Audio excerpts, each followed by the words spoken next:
Fala galera, Insurecast na área, começando aqui mais um episódio. Eu, Rafael Bruno. E Rodrigo Arasaki. E hoje recebendo aqui uma lenda do mercado, Japinha. Uma lenda do mercado judiciário securitário. Não sei se é assim que se fala. Pode ser assim também. Muito obrigado, Paulo Cremonesi. Muito obrigado, Rodrigo. Muito obrigado, Rafael. Extremamente feliz de estar aqui. É uma honra e espero justificar a confiança de vocês e dar uma alegria para quem assiste, né? A pessoa que dedica o seu tempo para assistir um programa é uma pessoa que transmite uma mensagem. Ou seja, eu quero escutar algo, eu quero aprender e eu confio em vocês. Bacana. Então, vocês confiam em mim e eles confiam em nós. Então, que todos assistam ao programa de hoje e fiquem contentes. Gostei da mensagem, gostei. Não, o nome é de referência, com certeza aqui quem faz jus realmente são os convidados. É isso aí. Né? Somos dois caras normais aí. Boa, galera, e antes de começar nosso incrível bate-papo com o Paulo Cremonesi, vamos aos nossos patrocinadores. Se você é do ramo de seguro de transporte, certamente já ouviu falar da Moraes Veleda. Temos o prazer de tê-la como nosso patrocinador. Hoje, a MV é líder de mercado no gerenciamento de risco e prevenção de perdas, sempre utilizando as melhores tecnologias sem deixar de lado a humanização no atendimento e execução de suas atividades. A Moraes Veleda possui uma software house pronta para desenvolver aplicativos personalizados para você ganhar tempo, reduzir custos e potencializar resultados. A Moraes Veleda vai muito além das soluções habituais, utilizando sua experiência de 23 anos para estar à frente das suas necessidades. Lá eles consideram que missão dada é missão cumprida. Valeu, Veleda. Boa. A Onisis é uma plataforma de engajamento e capacitação de motoristas que utiliza inteligência artificial para identificar o perfil de direção segura, permitindo assim que as transportadoras atuem na prevenção de acidentes e gestão de motoristas.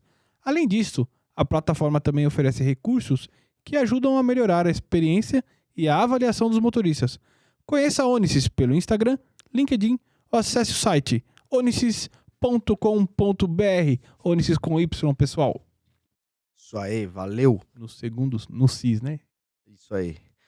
A Buoni é a empresa líder em tecnologias para gerenciamento de risco no transporte rodoviário de cargas. Com soluções inteligentes e completas, a Buoni transforma as operações logísticas, tornando-as mais seguras, tecnológicas, ágeis e eficientes. Conte com a Buoni Check, o serviço de cadastro e consulta de motorista e veículos. Check ID, sistema de reconhecimento facial. Buoni Sat, monitoramento de veículos 24 horas.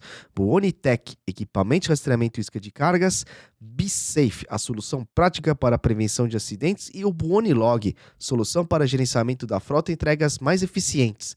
São 27 anos de experiência no mercado mitigando riscos e protegendo as vidas nas estradas por meio da tecnologia. Buoni, tecnologia que aproxima. Valeu, Buoni. Posso falar algo do patrocinador? Claro. Os três patrocinadores. Não, é para elogiar. Eu darei um testemunho aqui. Boa. Os três excelentes patrocinadores, os trabalhos são imprescindíveis nesse ramo de transportes. E o terceiro e último, a Buoni, sempre que eu pego um caso concreto e ao selo de participação dela, eu me sinto mais confortável. Então eu deixo aqui esse testemunho público. Legal. É um trabalho muito bem desenvolvido, que eu conheço quando atuo postulando pela seguradora subrogada, em qualquer caso envolvendo dano de transporte, e o selo Buoni é um selo de qualidade. Falo assim com independência, convidado, né? Então, claro, elogiar o patrocinador, mas esse testemunho eu acho importante. Claro. É um selo de qualidade. Bacana. Boa. Olha lá, Buoni, viu aí, ó? Um comentário de peso, isso aí. Boa. E deixando aqui mais uma indicação de um livro, Seguros de Propriedades, de Walter Polido, editora Roncarate. Tá aqui, pessoal, mais um livro aí. Entrem lá no site da editora Roncarate e adquire seu exemplar. E, aliás, tá saindo um novo livro aí na editora Roncarate. Certo, Paulo? Certo, eu também aproveito. Não foi combinado que O Walter Polido é uma pessoa fabulosa, gosto demais dele. Teve aqui com a gente também. É um acadêmico magnífico, de escola, como o pessoal da área jurídica gosta de dizer, né? Uma forma pomposa. E uma pessoa querida, generoso, bravo às vezes, mas generoso. Já me convidou para participar de muitos cursos, então sou profundamente grato. E a Roncarate eu não tenho nem o que dizer. Quando eu e Márcio Malfatti unindo as turmas de 2018 e 2019 do curso de especialização em Direito de Seguros da Universidade de Salamanca, Espanha, resolvemos organizar um livro. Fizemos isso de afogadilho, falamos com a Roncarate e ela hipotecou o trabalho, empreendeu esforços. A Cristina e o Pedro são pessoas fabulosas, e a parceria deu tanto certo que eu agora lançarei mais um livro meu, com a qualidade, a estampa, o prestígio Roncarate. Então, parceria Cremonese Roncarate, a presença italiana no Brasil, que nós conversávamos antes de começar o programa, e eu me sinto muito contente, muito feliz. E deixo aqui um convite, se você permitir. Claro, dia 30, por favor. Claro. uma webinar às 17 horas, organizada pelo Portal Jurídico Migalhas, para tratar do livro. Então estará presente nela o Pedro Roncarate, também o meu sócio Rubens Walter Machado, cujo pai eu devo tudo na minha vida, e a minha sobrinha Eduarda, que trabalha comigo, Eduarda Eiko, né? O pai é de origem japonesa, né? Então ela é uma menina extremamente disciplinada, né? E eu tenho muito orgulho dela. Eu peço perdão, aqui parece tio babão, né? Mas realmente eu sou, não nego, mas ela tem trabalhado assim com afinco, dedicação, a presença feminina na sociedade. Bacana. E muitas vezes o trabalho com pessoas da família é ponto de atrito, reconheço. Mas outras vezes é ponto de grande alegria. No meu caso, eu acredito que a sorte bafejou e é um motivo, uma razão de grande alegria. E é dia 30 de quê? 30 agora. 30 de maio. 30 tá de maio.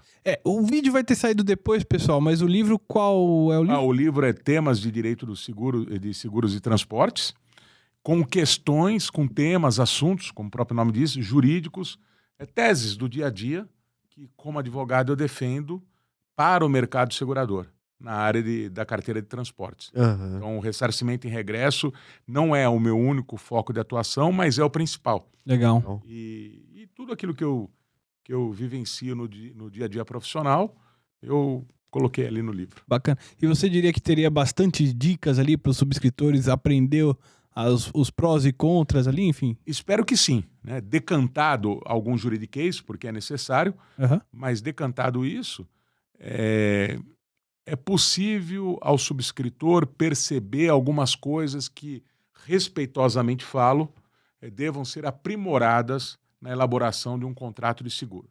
Legal. Vencida essa etapa, aprimorado o clausulado, a vida da seguradora fica mais fácil, a vida do corretor de seguros fica mais fácil, a vida do segurado fica mais fácil. Eu acho que a própria existência desse programa, qual é o objetivo fundamental? Transmitir informações sobre esse nosso meio, que é poderosíssimo, mas ainda é um ilustre desconhecido da comunidade jurídica como um todo, da sociedade, é um meio cheio de estereótipos, inflacionado até com pensamentos errados e maldosos. Então nós precisamos melhorar a imagem constantemente. Vocês fazem isso num campo. Eu tento fazer isso como advogado. Os subscritores, eles querem acertar, sem dúvida alguma. Com certeza. Só que o negócio de seguro é complexo e é difícil. Talvez a missão deles seja mais difícil no desenho geral do seguro. Eu penso. E o livro, apontando experiências, vivências lá no Poder Judiciário, talvez ajude. Eu espero ter escrito de uma forma didática e que mesmo aquele que não é formado em direito, não tem essa formação, seja capaz de entender. Porque esse é o objetivo, falar de forma amarrada. Eu gosto de tradição, mas não de coisa arcaica, sem motivo. A tradição ela deve servir para a funcionalidade do presente, não para prejudicar o presente. Então, essa linguagem jurídica arrastada, antiga, cheia de adjetivos e falsa fleuma, eu fujo dela. O meu objetivo é aquele que não trabalha com direito, mas é obrigado a enfrentar o direito como um todo no dia a dia, consiga entender o livro. Bacana. Se eu conseguir isso, eu serei uma das pessoas mais felizes do mundo. E o legal é que você também traz os pontos de reflexão, né, em relação àquele assunto. Você faz a pessoa refletir sobre aquilo e aí talvez aplicar no seu dia a dia, nem que seja de uma forma diferente. É isso aí, melhorar, né? Melhorar, você- é isso. Você É fala, isso. puta, esse ponto que Pra isso que a gente estuda. o caso que ele me trouxe realmente já aconteceu e, cara, e não é bem feito assim, de certa forma, né? Você sabe que um dos meus. Uma das coisas que eu gosto de fazer no meu trabalho é ler os processos de ressarcimento. Porque ali eu tiro muita informação do que eu tô fazendo de errado. Nas cláusulas de GR, por exemplo. A experiência, ela é talvez a grande professora. É. E depois que acontece um caso concreto, uma disputa judicial, quando eu não consigo vencer como advogado, eu investigo a minha conduta. Se em algum ponto eu falhei, se em alguma situação eu deixei de ser melhor do que deveria, se eu deixei de, é uma expressão agora comum no nosso dia a dia, de entregar tudo aquilo que poderia entregar. Uhum. Então, esse é o primeiro ponto. Quando eu faço esse estudo e percebo, não, eu não venci porque o caso não era bom ou porque o Poder Judiciário tem uma visão completamente diferente daquela que eu defendo, e eu avisei isso à seguradora, que era um litígio de risco, ou porque o advogado adversário foi especialmente brilhante, eu não sou obrigado a ser mais brilhante do que os outros. E, de repente, o adversário, ele foi de uma felicidade enorme. Então, tudo isso me deixa tranquilo. Quando eu percebo que algo poderia ter sido feito de outra forma, o meu coração fica esgarçado, moído. É experiência. E esse tipo de experiência eu também coloco no livro e serve para todos nós. Legal. Serve para a turma da linha de frente. Eu costumo dizer que o ressarcimento em regresso, judicialmente disputado, ele nasce com um bom trabalho de regulação. Boa. O regulador, o cara da linha de frente, eu brinco muitas vezes quando o trabalho é especialmente magnífico, eu falo assim, olha, parte dos honorários que eu vou ganhar aqui deveria ir para você, porque foi o seu serviço na linha de frente que me deu o alimento suficiente para conseguir essa vitória. Porque por melhor que fosse o meu discurso, e o discurso do advogado é sempre retórico, nós usamos a retórica como se fosse algo ruim, e necessariamente não é. Retórica o que é? Parte-se do pressuposto que existe uma verdade, Uhum. e todo discurso é alinhado a essa verdade presumida, seja ou não a verdade fenomênica. Então o discurso do advogado é retórico. E essa retórica se torna melhor ou pior a depender dos fatos e das provas. O advogado, os fatos eles acontecem, mas as provas não são produzidas pelo advogado. São produzidos pelo homem, pela mulher que estão lá no campo, na linha de frente, na regulação, os prestadores de serviços do mercado, ou o que os patrocinadores fazem. Eles também trabalham com provas. Com certeza. Quando eles Perfeito. buscam a qualificação do motorista, eles diminuem a probabilidade de evento. Então, no seguro de responsabilidade civil do transportador rodoviário de carga, esse trabalho é fundamental.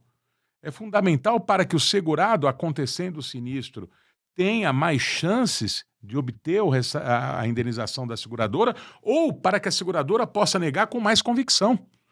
Porque a seguradora também, uma coisa é a seguradora procurar pelo em ovo para não efetuar o pagamento. Essa prática, felizmente, está cada vez menor, se não quase inexistente no mercado. Outra coisa é a seguradora pagar uma indenização quando não deve pagar. A seguradora não é uma instituição de benemerência. A seguradora ela tem uma responsabilidade muito grande por detrás dela, ou à frente, que é o Colégio de Segurados. O princípio do mutualismo. Há um interesse social enorme pela saúde do negócio seguro. O negócio seguro é fundamental. É fundamental. O que seria do mundo quando houve a quebra dos bancos lá nos Estados Unidos? Boa. Uma economia Ótimo profundamente Ótimo exemplo. atrelada ao seguro. E pela primeira vez na história, o governo americano de então, de maneira absolutamente heterodoxa, resolveu apoiar a maior seguradora americana. Verdade. Porque se ela quebrasse naquele momento, quebraria por conta É. do descaso e o erro, e aqui eu falo de forma absolutamente generosa e prudente, descaso e erro, porque foi algo pior, dos bancos, ela foi induzida a isso. Se ela quebrasse, a economia americana não se levantaria. Não se levantaria. O governo emprestou dinheiro, a seguradora 2 anos depois devolveu esse dinheiro, manteve firme a economia americana, Os empregos. os empregos, e um ciclo de crescimento começou, que agora foi bombardeado, mas por circunstâncias globais. Primeiro a pandemia, agora a guerra na Europa, no leste europeu. Então tudo isso preocupa, deixa os investidores nervosos, faz com que o mundo fique em estado de alerta e há uma queda do desempenho econômico. Mas, se não houvesse essa parceria do mercado segurador e do governo dos Estados Unidos naquela oportunidade, talvez hoje não haveria nem o TriCast. E até, para quem tá curioso com a história que o Paulo tá comentando, assiste o filme Too Big to Fail. Eu não sei a tradução dele em português, como que ele saiu para venda aqui no Brasil. Mas é um filme que conta parte dessa história aí, né, Paulo? É bem bacana. Fabuloso, fabuloso. E é um filme também que, por via reflexa, não é o objetivo do filme, mas isso acontece, mostra a grandeza do negócio de seguro. Isso.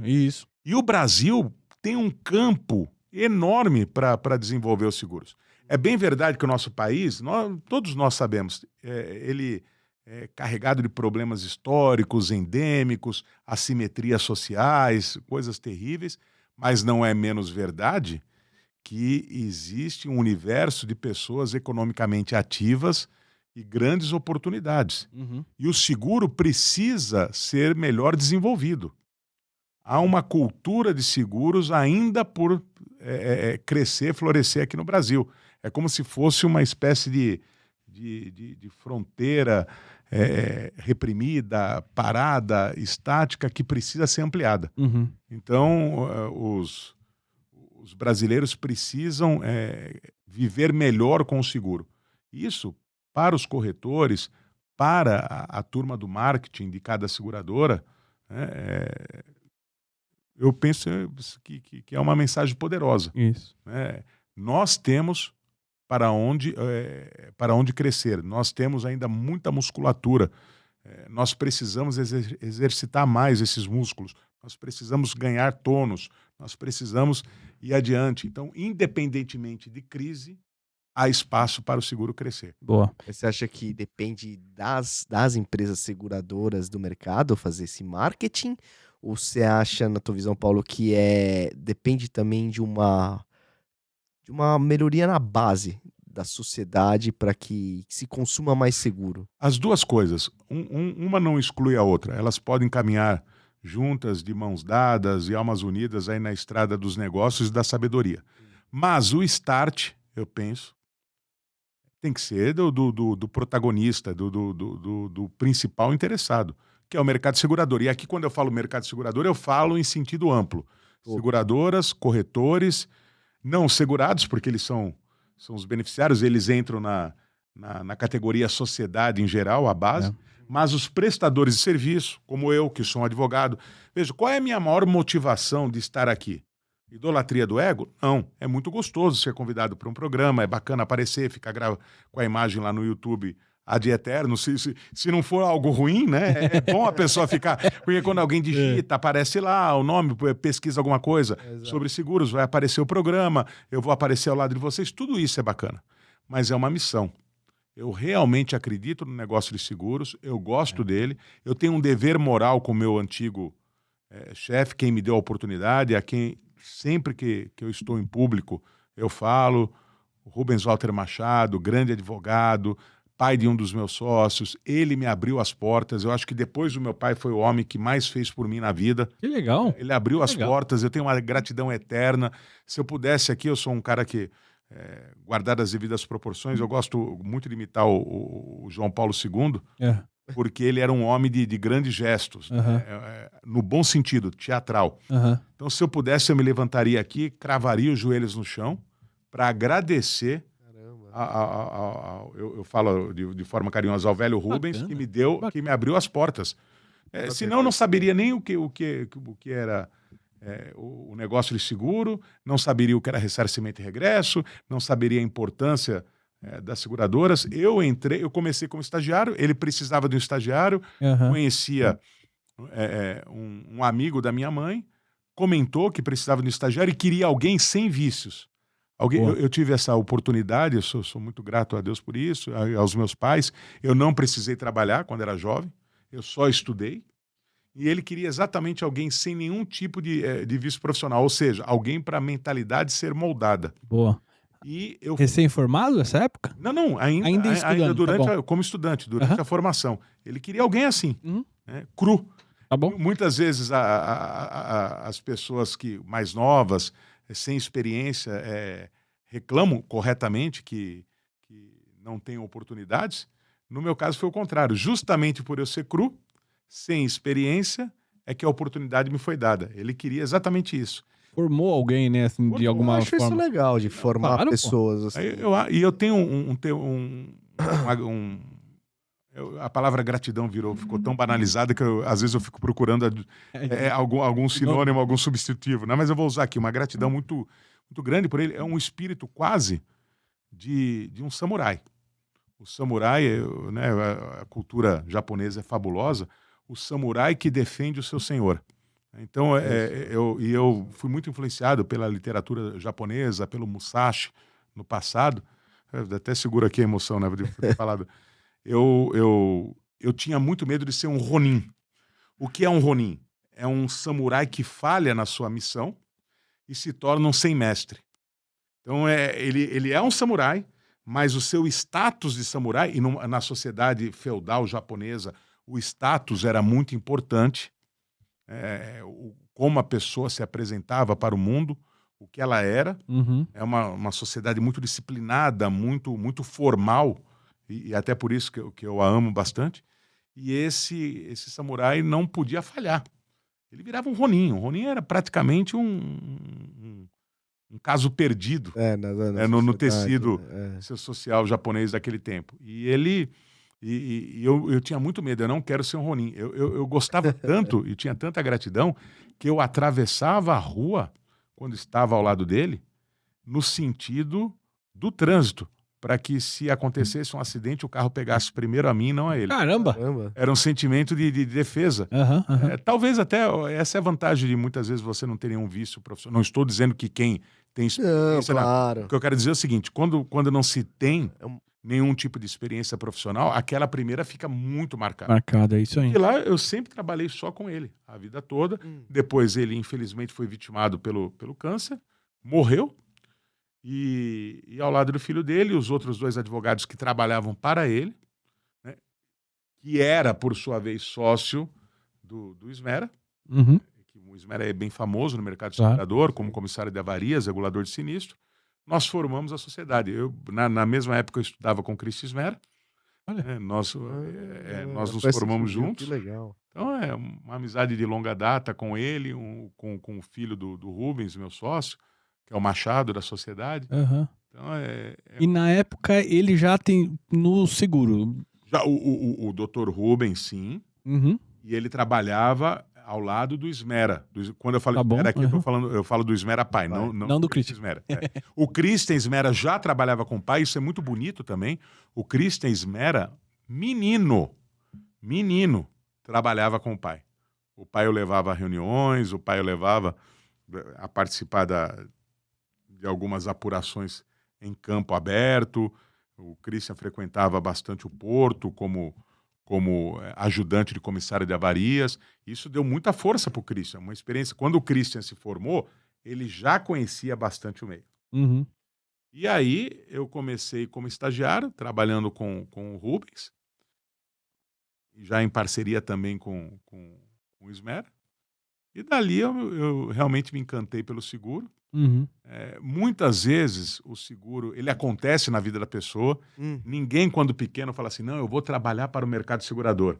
Eu serei um regulador de sinistros, eu serei um... Nós pensamos muitos pensam, eu quero ser advogado. Mas quando pensam na advocacia, pensam no tribunal do júri. Perfeito. Pensam em outras coisas, não pensam necessariamente nos seguros. Normalmente a vida conduz. A pessoa precisa trabalhar e procura uma posição e aparece o mercado segurador. na vida dessa pessoa. E na faculdade, se fala de... Não, ó, muito oportuno. Isso não foi combinado também. Eu vou deixar claro aí para o nosso espectador. Essa pergunta excelente.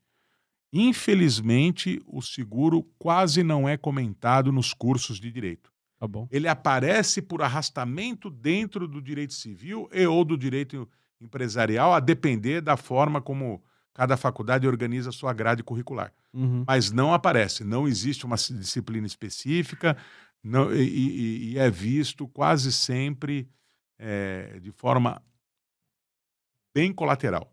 O aprendizado é meio na raça, você estudar processo, na raça, completamente na raça. Completamente na raça. Vai ganhando experiência, vai lendo, vai vendo coisas. Isso. E a literatura internacional também deve fazer parte para poder...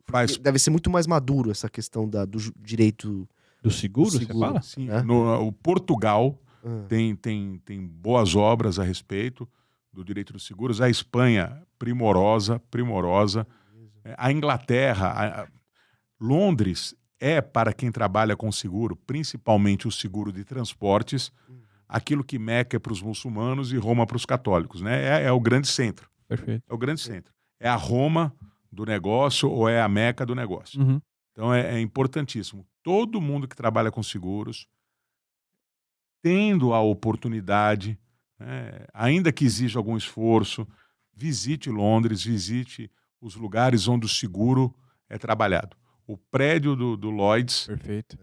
Eu não gosto muito da arquitetura desse prédio, e até estou em boa companhia. O agora rei Charles III, quando o príncipe, ele reclamou demais. Ah, é? Porque o prédio é um prédio com uma arquitetura de gosto pra lá de duvidoso no centro de Londres. Né? Então ele falou assim, não gosto, mas é um prédio importantíssimo. Perfeito. É um prédio importantíssimo, carregado de tradição, da boa tradição. Isso. Ali dá para sentir o início da profissão do corretor de seguros. O corretor de seguros, na Itália medieval, na Espanha medieval, era aquele que corria as bancas para conseguir financiamento para as viagens. Uhum. Ele corria, por isso que em português é corretor, mas na Espanha a palavra é mais fiel à realidade ontológica, àquilo que realmente foi. É o corredor, né? É o sujeito que corria. Não. E lá no prédio do Lloyds a gente percebe isso, porque são espaços abertos dentro e bancadas de grandes corretores, de grandes seguradoras, dos principais segurados que tem um fluxo de transação comercial internacional marítimo muito grande. Ali nós sabemos de tudo, de absolutamente tudo, e vivenciamos algo magnífico. Essa visita até o mercado segurador poderia organizar excursões para isso, dialogar, para ter aulas lá. Então, tudo está ali, né? Eu fiz um curso que o destino final do curso era passar um dia lá no Lloyds. E é muito bacana, É bacana, né? é bacana. Fantástico. Eu tive lá 3 vezes e as 3 vezes foram... A gente sente o peso. A gente sente o peso. Uma das vezes até fiquei lá sentado do lado do subscritor o dia inteiro lá, ele cotando, eu vendo como é e tal. Eventualmente, óbvio, trocava ideia com os corretores que apareciam lá. Eu vou dizer que foi uma das experiências que eu mais gostei. Foi um corretor de seguros que me levou para conhecer o local. Eu conversei com ele, ele falou, não, vamos fazer uma visita bem interessante, bem rica. E eu posso dizer que foi uma das coisas que eu mais gostei na vida.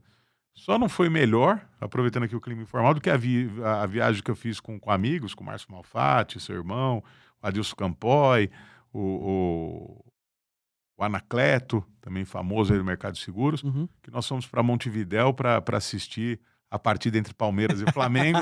Levamos 10 dias numa expedição quase heróica. Eu falei assim, se foi melhor que a lua de mel, também foi melhor que a visita do Lloyds, né? Até para minha mulher não ficar brava.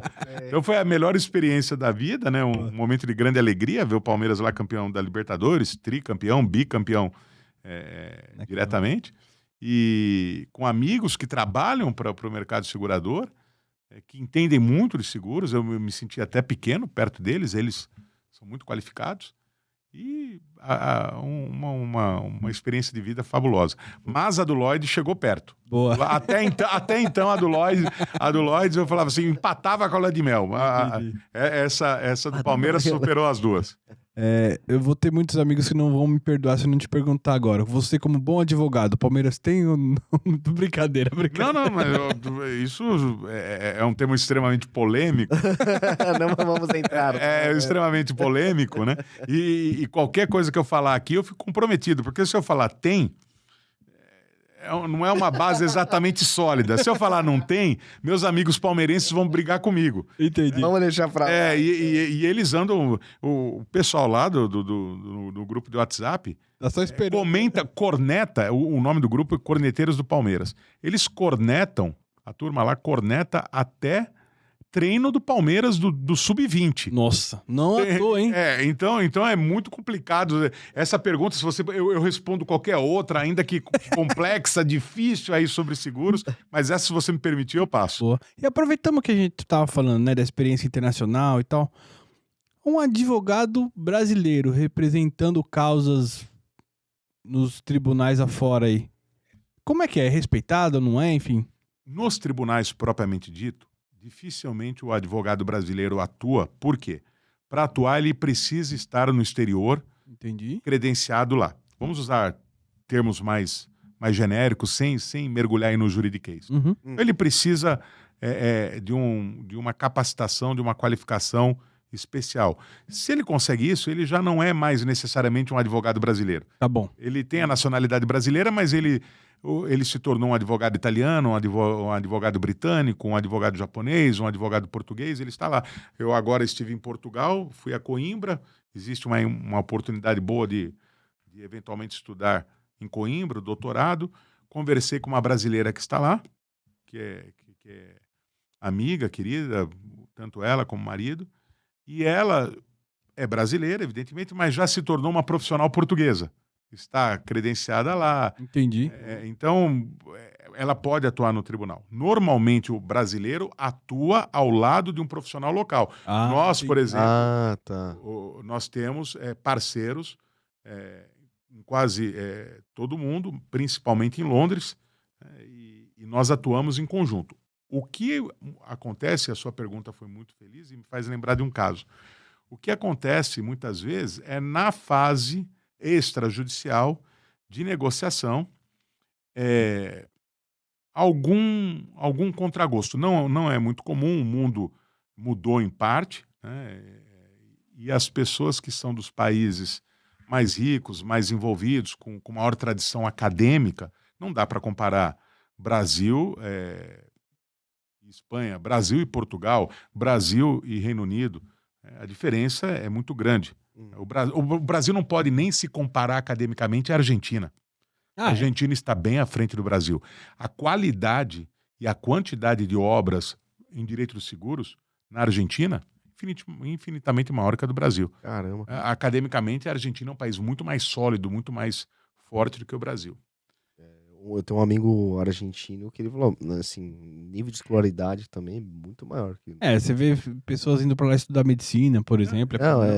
E pessoas de baixa renda, assim, com nível de escolaridade muito alto. Sim, na Argentina quase não tem... Consegue discutir história com você. Não há analfabetismo. Depois até conto mais algo que eu vivi lá.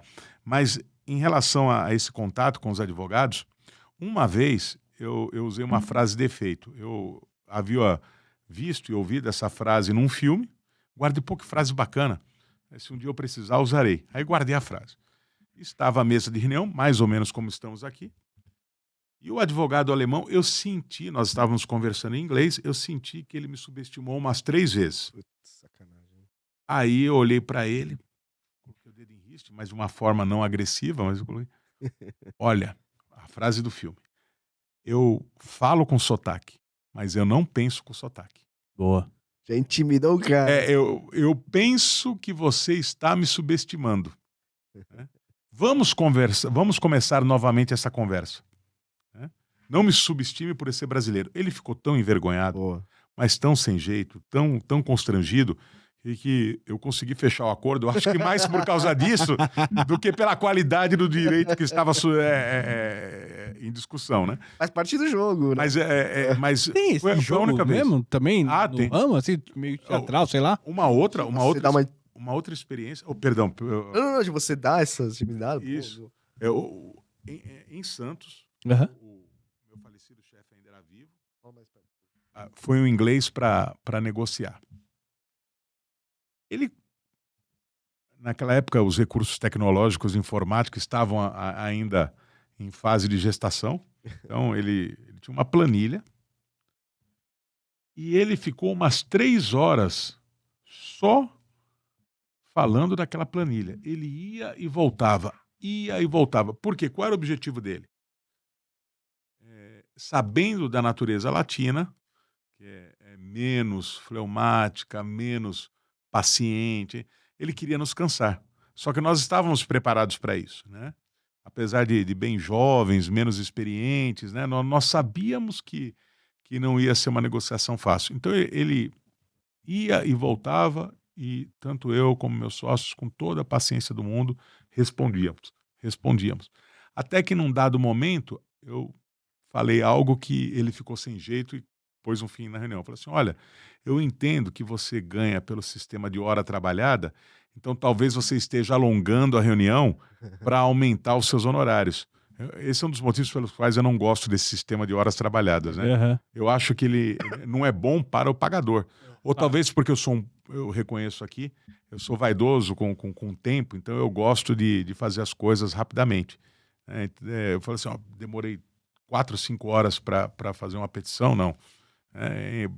Entre o estudo, etc e tal, eu gosto de encurtar esse tempo. Então, eu não esse sistema Já de... tem o caminho das pedras na experiência. Esse sistema de hora trabalhada, eu não gosto, muita gente do mercado também não gosta. É um sistema de remuneração, não digo que seja inválido, Uhum. mas eu não gosto. E eu achei que ele também, além de cansar a gente, estava naquele momento super valorizando a sua hora de trabalho, né? Uhum. Quando eu falei isso, ele automaticamente conduziu a reunião para o fim, conseguimos fechar o acordo, Boa.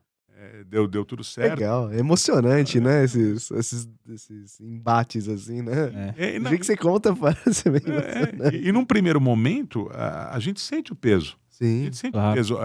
Quando não está ainda acostumado com esse circuito, vem a imagem, o aspecto social, a história, tudo isso tem um valor. Uhum. Atua na psique.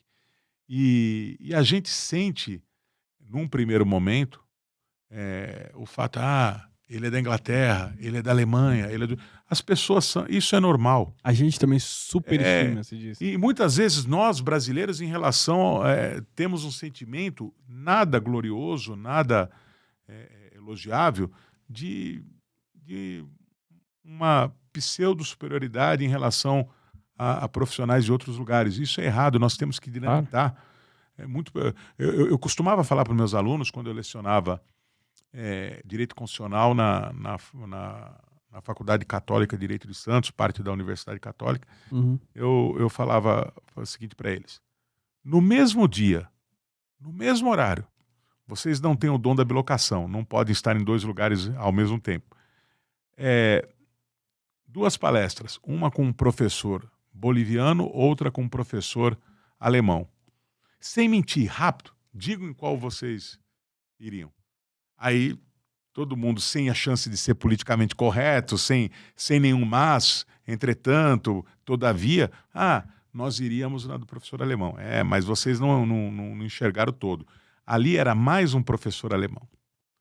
No caso boliviano, era o maior jurista da Bolívia de todos os tempos, um cara brilhante, um cara incomum.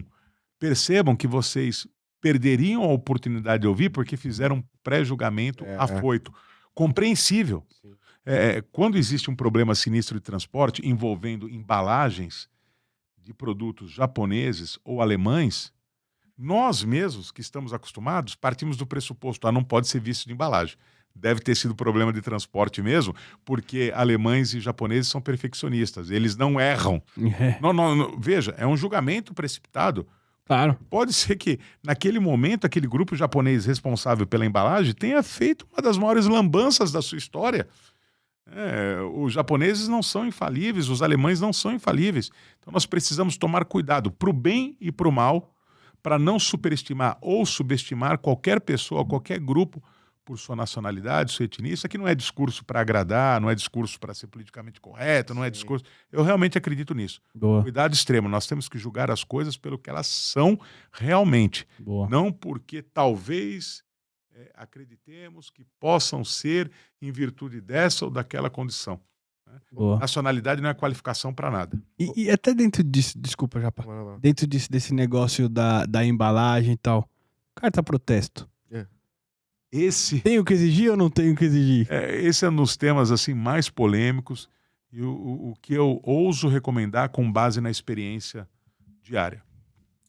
Se o segurado e o corretor puderem fazer um esforço no dia a dia para que a carta protesto prevista no artigo 754 do Código Civil seja sempre emitida, melhor. Entretanto, se porventura o segurado não conseguir emitir uma carta protesto, mas ficar muito bem caracterizado o sinistro de transporte, que é um fenômeno que se ajusta perfeitamente ao clausulado, a recomendação é de a seguradora pagar a indenização e buscar o ressarcimento em regresso. Por quê? Jurisprudência não é salvo-conduto para absolutamente nada, mas é um indicador importante. E não são poucas as decisões que fundamentam a possibilidade do segurador subrogado pleitear o ressarcimento em regresso contra o transportador, mesmo ausente a carta protesto ou intempestiva, porque ela não é fundamental nessa relação. O segurador ou subrogado não é parte no contrato de transporte. Ele não se submete às regras de transporte. Ele é alguém que vai buscar um danador. Se esse danador é um transportador que não cumpre bem a sua função, ou se é um motorista alcoolizado, ele é um causador, ele é um danador, é um causador de dano. Ele é alguém que tem que reparar o dano que causou. Ok. Então, a seguradora subrogada não se submete a essas regras, não se submete ao artigo 754. É claro que o direito é dialético por excelência, existe tese, antítese, e existem decisões para todos os gostos. Eu não posso cravar aqui para você, olha, todo caso, mesmo sem a carta protesto que a seguradora demandar em juízo, vencerá. Não posso. Recentemente vi uma decisão aplicando a decadência porque não havia carta protesto. Mas eu posso dizer que a quantidade, e posso em boa fé dar esse testemunho aqui, que a quantidade de casos vitoriosos em que a seguradora, mesmo sem a carta protesto, conseguiu vencer porque o Poder Judiciário entendeu que ali havia um desenho geral no conjunto probatório demonstrando o nexo de causalidade, que é a expressão para dizer que foi um dano no transporte, essa quantidade é substancialmente respeitável para se poder passar por cima da regra da carta protesto. Que fique claro, não estou dizendo que ela é descartável e que a seguradora não pode dialogar profundamente com o seu segurado para que tome esse cuidado a mais. Entretanto, isso eu falo aqui abertamente, porque eu falo em pareceres, escrevo em pareceres, falo em eventos, né? Então não há problema algum. Se o único problema, entre aspas, para o pagamento da indenização ao segurado for a ausência da carta protesto ou a sua intempestividade, por favor, efetue o pagamento. É mais fácil ou menos difícil buscar um ressarcimento e regresso contra o transportador, mesmo sem a carta protesto, do que negar. Gera um estresse comercial e o segurado, se demandar a seguradora, muito provavelmente vencerá. É isso que eu ia perguntar. Muito provavelmente vencerá. Eu me sinto autorizado a dizer isso. Então, ao indenizar, a não ser que a seguradora, depois de ter falado 1000 vezes para o segurado de forma absolutamente desidiosa, descaso puro, quase que uma maldade, o que não é comum, aí nesse caso seria compreensível a negativa do pagamento de indenização. Mas em casos normais, em que o segurado diz, olha, eu tentei, não consegui, ou eu fiz errado aqui a conta do momento em que se deveria aplicar, ou acreditei. Ou o funcionário faltou no dia, falhou, sei lá. O termo de faltas e avarias do terminal recebedor no Brasil da carga fazia, às vezes, da carta protesto, o mantra emitido pela Infraero me deu tranquilidade para que ficasse registrado o problema de transporte. Enfim, Existem aí muitos argumentos, muitos fundamentos para poder defender com robustez essa posição. Em E outro- eu acredito nela. Então eu falo, existem coisas que eu defendo como advogado, porque eu sou obrigado a defender, mas eu não acredito. A minha função não é salvar o mundo, não é a paz mundial. Tudo isso é muito bom, mas não é minha função. Minha função é recuperar dinheiro para as seguradoras. Uhum. Ponto. É defender as seguradoras. Essa é a minha função profissional. É isso que eticamente eu tenho que fazer. Quem faz justiça é o juiz. Eu luto pelos direitos e interesses de uma das partes. Então, essa é a minha função. E se eu tiver que defender algo que eu não acredito, eu defenderei. Defenderei, sem problema algum. Existem teses que eu defendo aqui no dia a dia que eu não acredito nelas. Agora, essa da carta protesto, eu acredito 100%. Entendi. Eu realmente acho que tudo deve ser feito para não vulgarizar e sim flexibilizar para o segurado, né?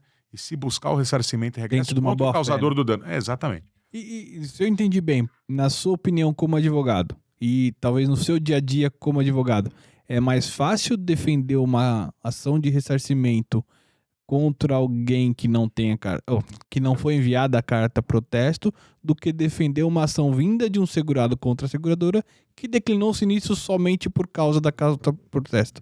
O advogado que bate o martelo num assunto e fala é isso, é um advogado perigoso e temerário. Então, eu com toda a prudência do mundo, a arte da prudência, né? Uhum. A prudência é uma virtude cardeal que deve ser vivenciada por todos nós o tempo todo, mas sem arrepiar essa arte, aqui eu falo, é infinitamente mais fácil ou menos difícil. Uma vez eu ouvi numa sustentação oral, enquanto aguardava a minha, a advogada começou: Excelências, esse aqui é um caso fácil.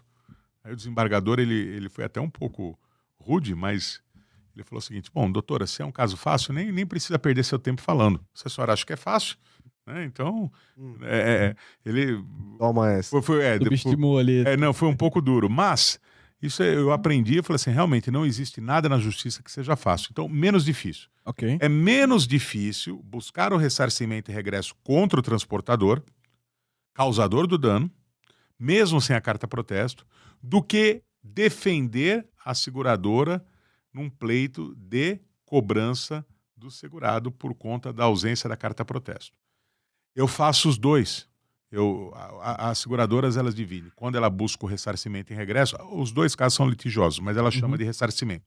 Quando ela se defende de uma negativa de indenização, contencioso. Então eu atuo nas duas frentes. Eu defendo as seguradoras tanto postulando o ressarcimento e regresso, como defendendo a das ações promovidas pelos segurados. Uhum. E eu dou esse testemunho, e o meu testemunho é fiel. É menos difícil o ressarcimento, de uma forma geral, não só para essa questão da carta de protesto. O ressarcimento em regresso, na carteira de transportes, o advogado que defende a seguradora, as seguradoras, começa a luta ganhando de 1-0. Quando ele defende a seguradora de uma ação promovida pelo segurado, ele começa perdendo de 1-0. É mais difícil vencer um caso contencioso do que vencer um caso de ressarcimento. Entendi. Se a seguradora puder fugir de uma situação de atrito, se puder, porque existem situações em que ela tem que dizer não e ela está coberta de razão. Uhum. O seguro não é um salvo-conduto para arbitrariedade, para descaso, não é também, como eu disse lá aqui no início do nosso encontro, um ato de benemerência. Seguro é uma coisa muito séria. Uhum. A seguradora, quando paga uma indenização de seguro, ela pratica um ato poderosíssimo. Poderosíssimo. E quando ela nega, ela tem que negar com bastante força. Ter certeza realmente. Se isso vai ser ou não agasalhado pelo Poder Judiciário é outra história, mas ela tem que ter certeza de que essa negativa foi justa, foi correta, foi devida, não pode negar sem um critério muito grande. E eu tranquilizo aqui o pessoal que nos assiste, pelo menos os casos em que eu atuo, eu vejo as seguradoras quando é situação de negativa, as seguradoras debaterem muito internamente. Eu já presenciei, testemunhei briga de departamentos das seguradoras, mas por quê? Porque o objetivo era realmente defender ou a justeza do clausulado ou, melhor dizendo, os interesses legítimos dos segurados. Então, os profissionais internos brigando, analisando o caso em detalhes. Essa história de que as negativas são casuísticas, elas podem até ser erradas, porque é óbvio. a avaliação não foi a melhor naquele caso, mas Pode acontecer. mas que elas são sérias, que são debatidos, que as seguradoras tentam de tudo para fazer com que a situação seja realmente uma situação de pagamento e indenização. Isso elas tentam. Pelo menos isso é o que eu vi, que eu presenciei, que presencio no dia a dia. Agora, claro, né, se foi a melhor ou não opção naquele momento, isso é passível de discussão, como tudo na vida. Você acha, ô Paulo, que o clausulado de transportes hoje ele é meio fraco, ele é dúbio? Dificulta teu trabalho, em outras palavras? Ele não chega a ser fraco, mas existem alguns pontos nebulosos que precisam ser cada vez melhor trabalhados. Então, clausulado não é algo simples. A redação de qualquer documento, ela é complicada. Uhum. E é necessária uma atenção especial. Então, os clausulados podem ser aperfeiçoados, sem dúvida alguma, mas tudo... Quando um caso demora muito tempo, ao julgamento no tribunal, eu me preparo para fazer a sustentação oral, eu leio o que escrevi 6, 7 anos, falei, meu Deus, que horrível, eu não gosto daquilo que eu escrevi. Sim. E na época eu achei o máximo. Claro. Acontece isso. Eu achei, depois, escreve uma o meu coisa. primeiro livro, Prática de Direito Marítimo, vai agora para a sua 5ª edição. Aí a editora, no caso é a Aduaneiras, ela me chamou para fazer a revisão. Falei, não, eu quero fazer uma revisão completa, porque eu vou ampliar, atualizar, existem outros assuntos, até alguns argumentos, alguns textos do livro novo, eu vou colocar lá, adaptando exclusivamente para o modo marítimo de transportes, mas eu li, e não estou a falar da primeira edição, estou falando da 4ª, que já faz algum tempo. Falei, meu Deus, que coisa horrível, que parágrafo mal redigido, que vergonha. Pô, e o livro, eu falo aqui com alegria, até tentando blindar ou fugir de vaidade, mas é um livro que é citado por colegas, é citado por juízes, desembargadores, até por ministro do Superior Tribunal de Justiça, já foi citado. Legal. Eu vi uma postagem de uma ação que bacana. Eu fico bem contente. Aí eu falei, meu Deus, que coisa horrível, que mal redigido. Eu tento ser caprichoso, eu gosto muito da língua portuguesa, né? Eu acho que é um dos maiores tesouros do Brasil. Portugal, o Brasil é a transcendência de Portugal. Uhum. O Brasil nasceu de um esforço heróico dos reis portugueses para levar a identidade portuguesa para o mundo. Claro, os interesses comerciais, eu sei que o pessoal que gosta de um revisionismo histórico ataca bastante. Eu não faço parte desse grupo. Assim. Eu analiso as coisas com hermenêutica. Né? Não podemos julgar o pensamento dos homens de 500 anos atrás com os de hoje. São situações diferentes. Aqueles reis estavam preocupados em levar a identidade portuguesa e a fé aos cantos do mundo. E isso é muito magnífico. E o principal ponto, o principal tesouro de Portugal sempre foi a língua. Uhum. Então, por isso que eu sou caprichoso. Provavelmente, ao assistir o programa, eu vou perceber, caramba, aqui eu escorreguei no português, aqui eu errei. Porque, claro, o debate ao vivo aqui nesse momento, ele faz com que, e a nossa língua é complexa, faz com que os erros aconteçam. Uhum. Mas, tanto quanto possível, eu tento falar com clareza, escrever com clareza, e aquilo que era bom 5 anos atrás não é bom hoje. O mesmo raciocínio, eu falei tudo isso para chegar a esse ponto. Não tem a menor dúvida que quem redige o clausulado faz em boa fé e tenta fazer o melhor possível. E é fácil ser engenheiro de obra pronta, né? Então, aqui está errado, depois que o problema acontece, depois que a situação que reclama a interpretação acontece. Entretanto, é um trabalho de contínuo aperfeiçoamento para que a redação seja cada vez mais precisa, mais simples, sem tantos glossários, remissões. Se o subscritor, e falo com toda a delicadeza, permitir aqui uma dica evite remissões. De acordo com o item 4, no inciso X. Não. Vai, volta, vai. É melhor até repetir. Melhor repetir e deixar tudo ali claro, sem jogar o segurado ou o intérprete do contrato para lá e para cá. Para lá e para cá. Né? Normas simples, curtas. Isso serve também para o advogado, a petição inicial, cada vez mais simples, breve, didático, claro, objetivo. Isso vale para tudo. Vale para tudo. E talvez, aí falando um pouco do lado de dentro da seguradora, uma coisa que falta pra gente e aí em geral é buscar se retroalimentar disso. Pô, o que tá acontecendo aí que eu preciso melhorar aqui, sabe? Porque eu acho que um trabalho aqui impacta diretamente no do outro, né? Então, Eu vou até me permitir, contrariando o que falei até agora, usar uma palavra pomposa: autopoiese. Existe a teoria autopoética do direito, e essa autopoiese, o que que é? Exatamente isso que você falou: a retroalimentação. Eu, quando escutei isso, era jovenzinho, o professor falou de maneira pomposa, fiquei impressionado, eu falei, vou estudar bem isso. Ilustrando, é como um polvo com os seus tentáculos. Então é trazer para o mundo do direito aquilo que está fora. uhum, Polvo, tentáculo, o aspecto visual é esse. É a retroalimentação. Então, nós temos que fazer isso constantemente. é. Seja na interpretação do direito, seja na vivência do seguro no dia a dia, seja nas experiências e nas trocas entre profissionais internos das seguradoras, Uhum, prestadores de serviços como os patrocinadores, os segurados, os corretores de seguro. Eu acho que quem mais faz a retroalimentação no mercado é o corretor de seguro. Por quê? Ele é um defensor do segurado, ele é um advogado informal do segurado, mas ele tem que ter uma relação muito boa com a seguradora. Ele não é inimigo da seguradora. Olha que posição delicada, complexa, sofisticada. Ele é o advogado do segurado, mas ele não é o promotor de justiça ou acusador da seguradora. uhum, uhum. Então, e muitas vezes ele tem que entender o papel da seguradora e transmitir isso com abertura, transparência, eficácia ao segurado. Falar assim, olha, aqui você infelizmente perdeu o direito à indenização por isso e aquilo. Uhum, uhum, uhum. Ou, quando a seguradora nega, ele fazer o trabalho de retroalimentação, de diálogo e tal, e buscar, falar assim, olha, por favor, reveja, por causa disso, daquilo. É Então, isso aí. o fato dele estar sempre nessa posição o torna mais flexível. Eu escutei de um juiz português que era da delegação do país no Tribunal de Justiça Europeu, que fica em Luxemburgo.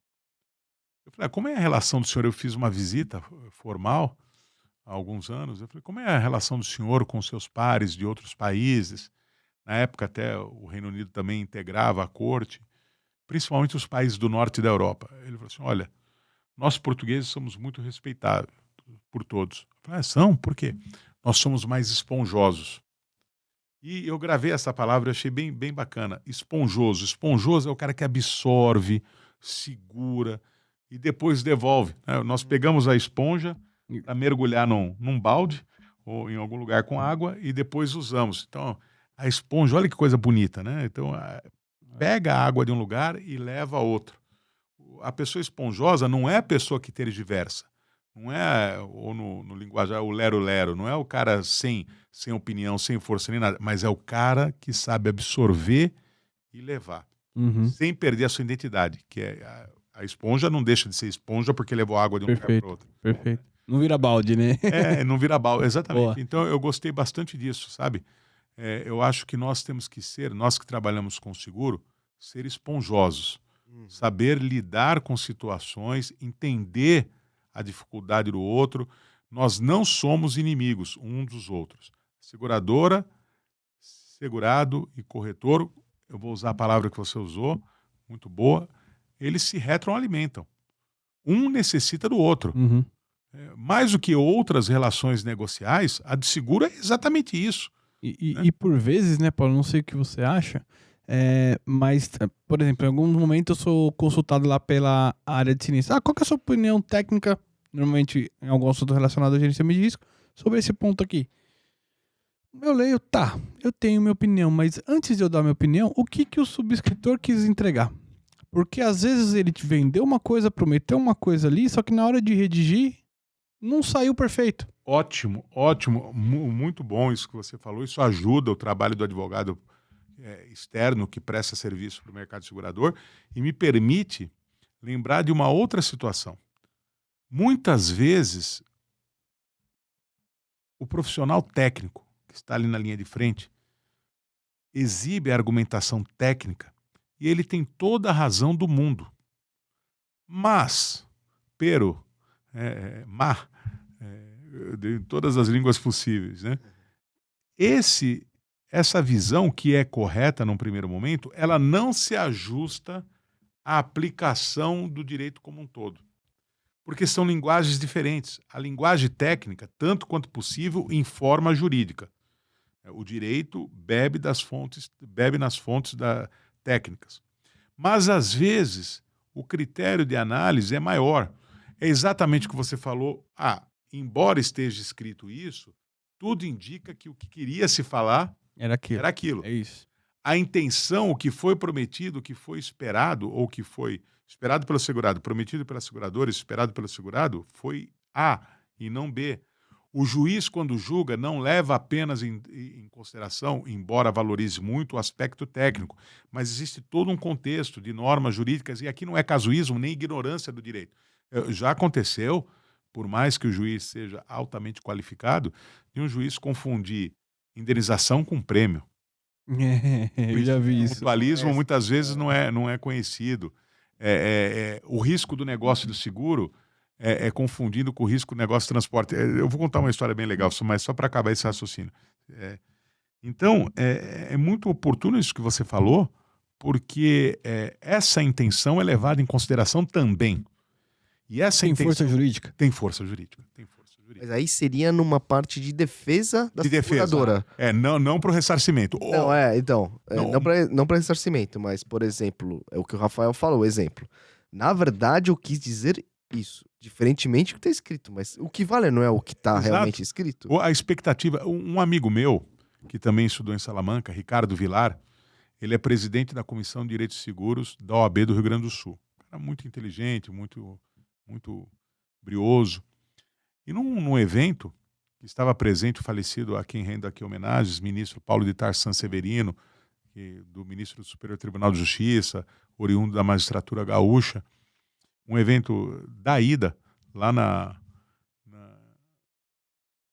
meu Deus do céu, Gramado, você falou às vezes de lapso de memória, né? Me deu um lapso agora a cidade de Gramado. E ele falou algo muito bacana, mais ou menos com essas palavras, eu ouso repetir aqui. Existem duas grandes deslealdades no negócio de seguro. A primeira delas, a fraude, que é crime, mas é uma deslealdade profunda do segurado em relação à seguradora. E a outra é o segurado que, em boa fé, acredita ter uma proteção securitária e depois descobre, por algum critério qualquer, mas casuístico e não necessariamente verdadeiro, que ele não tem essa proteção. Então, para um lado e para o outro. Eu achei que ele foi muito feliz, né?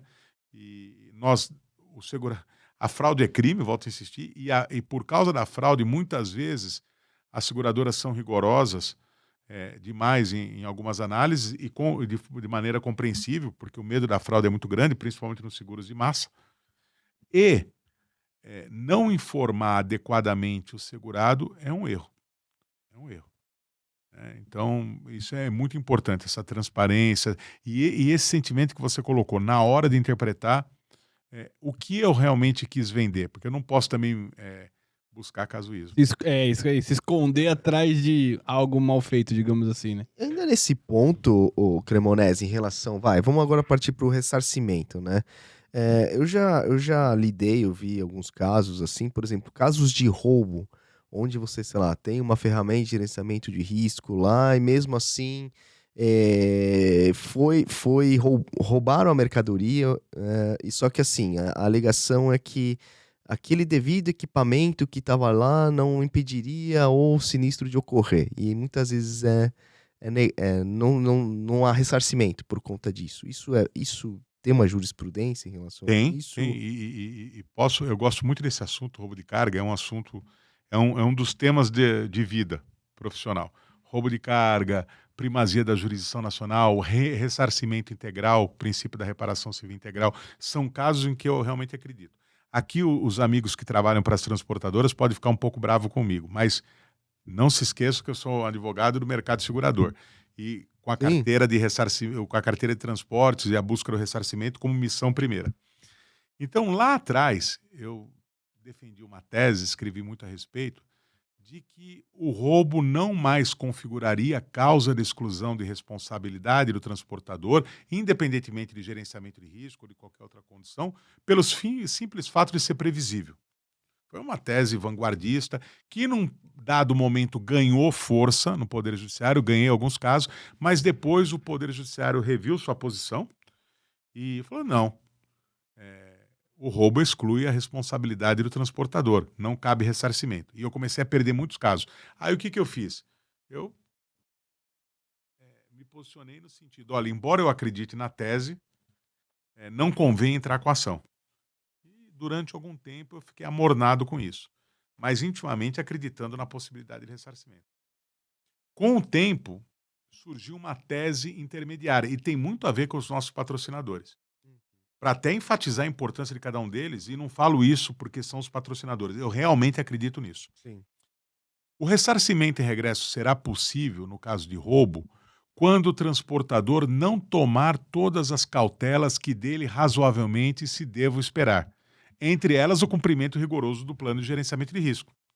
Porque se ele segue o plano de gerenciamento de risco, se ele obedece às orientações da Buoni e de outras empresas do setor, se ele cumpre tudo aquilo que a seguradora falou e sugeriu, e mesmo assim o roubo vier a acontecer, ele não pode ser responsabilizado. Perfeito. Não pode. Beleza?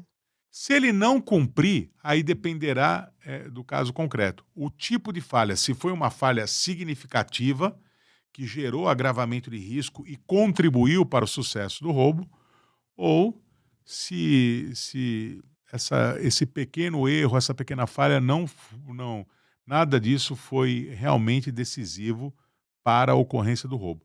Então, essa posição intermediária me parece bem razoável. E, recentemente, a seção de Direito Privado do Tribunal de Justiça de São Paulo, no enunciado 15, para quem for corretor, para quem trabalhar aí com esse segmento, pesquise que vale muito a pena, enunciado 15 do Tribunal de Justiça de São Paulo, seção de Direito Privado, enfatizo. Disse, mais ou menos com essas palavras, o seguinte: mesmo que o transportador seja beneficiário de cláusula de isenção do direito de regresso, e, em caso de roubo, se houver alguma falha operacional significativa, é possível ressarcimento e regresso.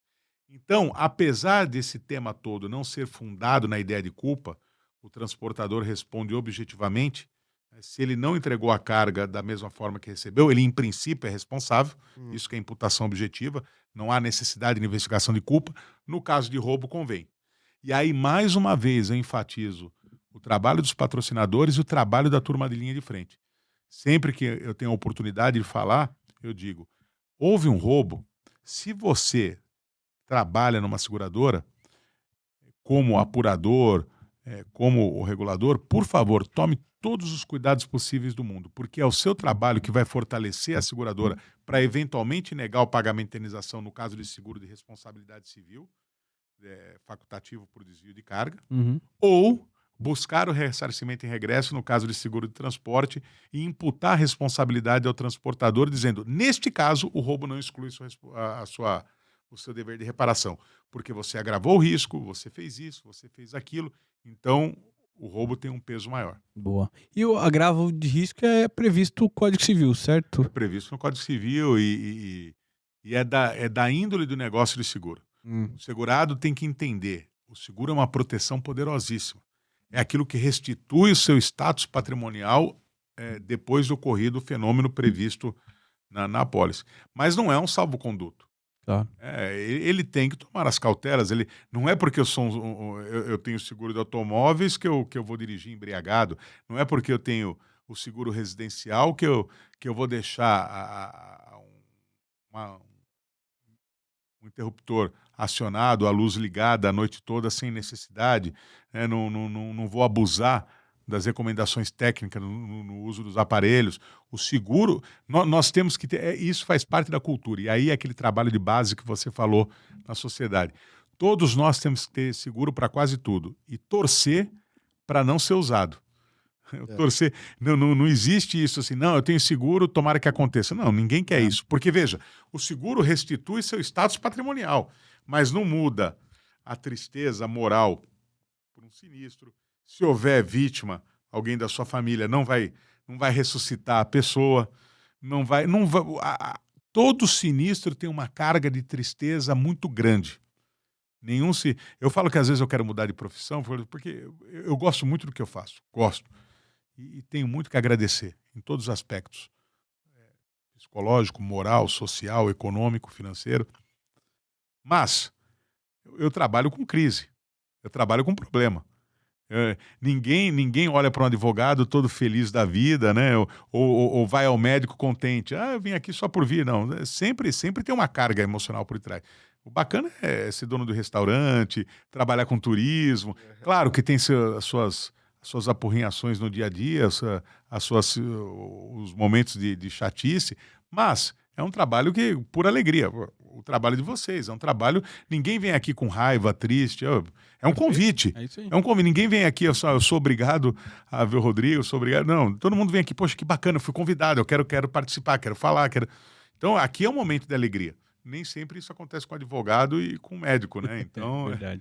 é por isso que a gente tem que valorizar cada momento os aspectos derivados da profissão, como este, por exemplo. E, Paulo, se você me permitir, até pelo avançar do horário, Oh, perdão. então, Falar de outros. eu só queria encerrar com da MP. Já Isso, era isso aí. Até para Essa nosso mercado famosa tão, MP, né, fervoroso aí com essa MP, o que vai acontecer, não vai acontecer. Se você pudesse explicar pra gente o que é uma MP, como funciona, em que momento nós estamos da MP 153, não é isso? A 153. gente tava falando de 1153 em 2022. a gente tava falando anteriormente de redação mal escrita, mas, puta, essa foi muito mal escrita, Horrível. hein? Meu Deus do céu, cara. A medida provisória é a faculdade que a Constituição dá ao Poder Executivo de fazer as vezes do Poder Legislativo, de forma excepcional. Quando houve a MP, eu já questionei isso, porque não havia urgência. Uma medida provisória só pode ser editada em caso de urgência. Há que haver uma razão realmente fundante para isso. E não havia, como não há. Mas a medida provisória, uma vez editada, ela produz efeitos por 60 dias, sendo possível a prorrogação por mais 60. E depois, o Poder Legislativo, que é o titular da função de fazer leis, ele vai se manifestar ou não pela conversão dessa medida provisória. Se não houver a conversão, a medida provisória deixa de existir e os efeitos dali em diante também. Mas ela tem força de lei. Tem força de lei. Ela tem força de lei. Ela é uma lei. Tá valendo. Ela está valendo, está produzindo Tem que cumprir. Tem que cumprir. Só que nesse caso, eu escrevi logo que o mercado segurador procurou, todo mundo ficou nervoso, né? Foi no apagar das luzes de um ano para o outro, então é um período normalmente complicado, muita gente de férias. E aí eu falei, olha, depois que eu li e reli, eu lembrei de duas frases da literatura, né? Eu gosto muito de usar literatura no dia a dia. Uma delas foi a do Shakespeare, na peça Muito Barulho por Nada, e a própria peça é a frase, né? Muito barulho por nada. É uma comédia do Shakespeare bem inteligente, situações que vão se sucedendo que não deveriam. E a outra é do Tommaso de Lampedusa, num livro famoso, E o Gato Pardo, em que ele retrata a decadência da nobreza siciliana antes da fundação do Estado italiano. E o sobrinho do príncipe das duas Sicílias fala assim para o tio: tio, se quisermos manter as coisas como estão, temos que mudar tudo. Ou seja, muda-se para manter. Eu falei assim, não vai acontecer nada. Um amigo do mercado segurador, muito ponderado, muito inteligente, um executivo de ponta, falou, o mercado segurador sabe se adaptar. Então, se realmente a medida provisória for convertida em lei da forma como está, o mercado vai se adaptar. Os transportadores, de uma forma geral, os transportadores rodoviários gostaram da medida provisória. O mercado segurador não gostou, mas ele também tem que ser sensível, porque ele não é só segurador das cargas, ele também é segurador dos transportadores. Então, ele tem que ser esponjoso, tem que entender. E já foram feitas mais de 90 emendas, se não me falha a memória, à redação original. Nossa, até 2 de junho isso tem que estar decidido. No Senado. No Senado. Aí, explicando, passa o processo. Eu sei que a gente está com o tempo avançado, aí muito rapidamente. O processo ele é do Poder Legislativo como um todo. O Hum. Poder Legislativo no Brasil é formado por duas casas. A primeira é a Câmara dos Deputados, cujos representantes são eleitos pelo povo e representam o povo de cada estado. Uhum. Então, o povo que tem mais população tem direito ao maior número de cadeiras. O que nós podemos questionar hoje é a subrepresentação de São Paulo, que o Colégio Eleitoral de São Paulo é muito grande, que o teto dado pela Constituição de 70 deputados já é um teto defasado. São Paulo, pelos números atuais, deveria ter no mínimo 140 deputados. O Nossa. dobro, no mínimo. Aí você pega um estado lá do Acre, às vezes não condiz com... E essa tamanho. simetria, exatamente, porque a Constituição fala um número mínimo 7 e um número máximo 70. Entendi. Por que isso, não sei, mas é 7 e 70. Então, São Paulo e Minas Gerais estão subrepresentados. Isso precisa mudar. Mas o critério, ele é um critério razoável. Os estados mais populosos têm mais gente e os menos populosos, menos gente. E a igualdade, ela é dada pelo Senado, cujos representantes, cujos participantes são também eleitos pelo povo, mas não representam os povos de cada estado, representam os estados. O senador é como se fosse um embaixador do estado-membro na União. Isso foi criado lá atrás pelas 13 colônias americanas, quando da independência, quando elas se separaram da Inglaterra, pensaram, vamos formar um Estado-nação, vamos. Então temos que pensar num poder legislativo, temos. Como que nós vamos fazer? Somos todos iguais. Aí os estados mais populosos, alto lá. Nós somos todos iguais, nós queremos um novo Estado, queremos igualdade, mas não podemos também transformar essa igualdade numa espécie de opressão às avessas. Uhum. Eu tenho quase 5 vezes mais gente do que você. Então eles pensaram no modelo de 2 casas legislativas, justamente numa, os estados mais populosos com mais representantes, e noutra, todos iguais. O Senado é isso. Porque Entendi. o Senado ele tem um outro peso, embora a função igual da Casa dos Deputados, da Câmara dos Deputados. Então, esse sistema bicameral é um sistema inteligente, é um sistema justo que precisa de ajustes. E o Senado, ele vota aquilo que já passou pela Câmara dos Deputados. Às vezes, quando a iniciativa legislativa é dele, é o caminho inverso. Tecnicamente, não existe superioridade entre um e outro. A superioridade é mais simbólica, né? Porque, claro, um senador, ele é eleito... Experiência isso. O Senado, às vezes, não significa que são pessoas... tecnicamente mais experientes? Ou isso o processo político deveria fazer, mas infelizmente não. Às vezes o senador dá até vergonha, né? Às vezes quando a gente vê o senador fica até constrangido. Em tese, não de forma legal técnica, de forma simbólica, o Senado...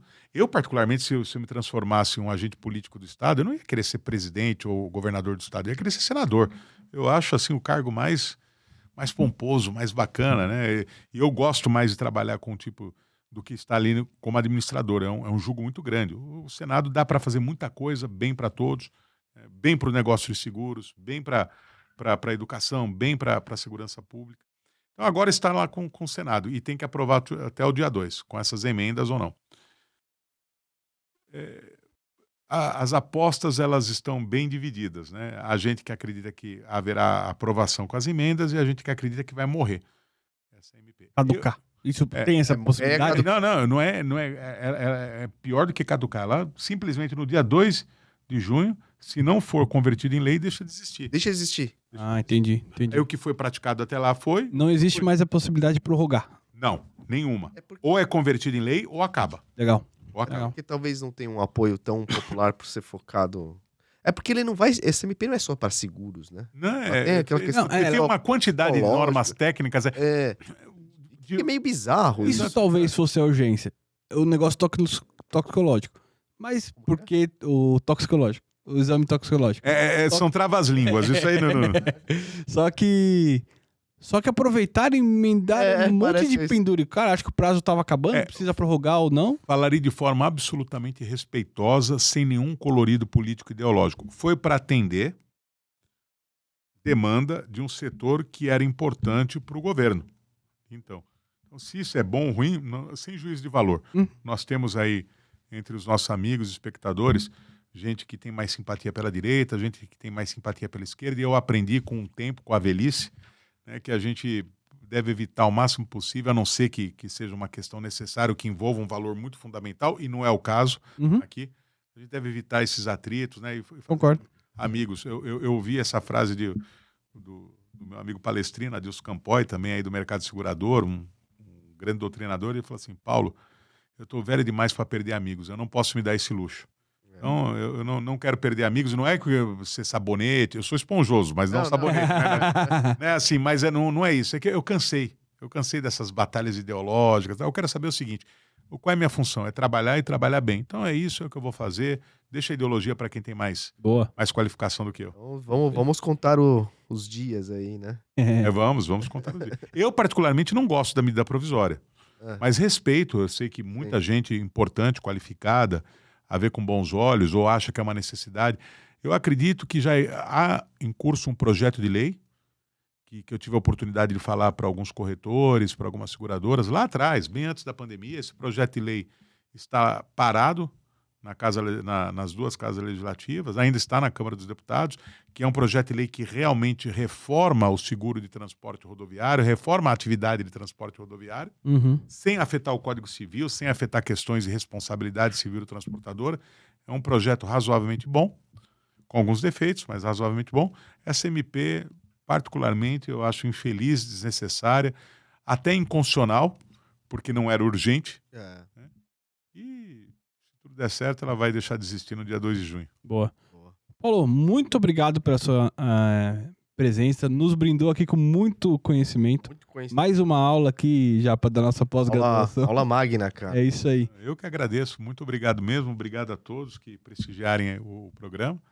Obrigado aos patrocinadores, obrigado às seguradoras, aos corretores de seguros e obrigado aos segurados. Né? Tudo que nós fazemos é em primeira e último fim os segurados. Mesmo eu que sou um prestador de serviço no mercado segurador, o segurado eu sei que é a razão de ser das seguradoras, então é a razão de ser da minha vida.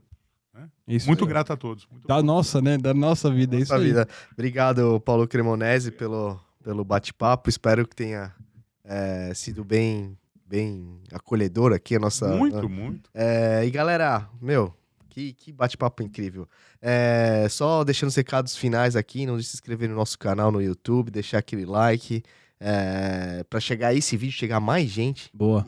Que a gente dissemine mais esse super bate-papo aqui, cabeça aqui com muita gente. E quando sair o vídeo, saberemos o fim da história da MP. Vamos saber o final da história. É verdade. E é isso aí, compartilhem com seus amigos, compartilhem com seus colegas também, deixa aquele like para chegar a mais gente. É isso aí. Boa. Pessoal, sempre lembrando, Insurecast, projeto pessoal meu e do Rodrigo, nada que falamos aqui tem a ver com as empresas que a gente trabalha ou eventualmente trabalhamos. Combinado? Isso aí, combinado, gente. Obrigado, Paulão. Obrigado. Já virou íntimo, vai vendo. O Paulo Alves me chama de Paulão. Boa. É isso aí, pessoal. Valeu. Obrigado. Tamo junto. Até a próxima.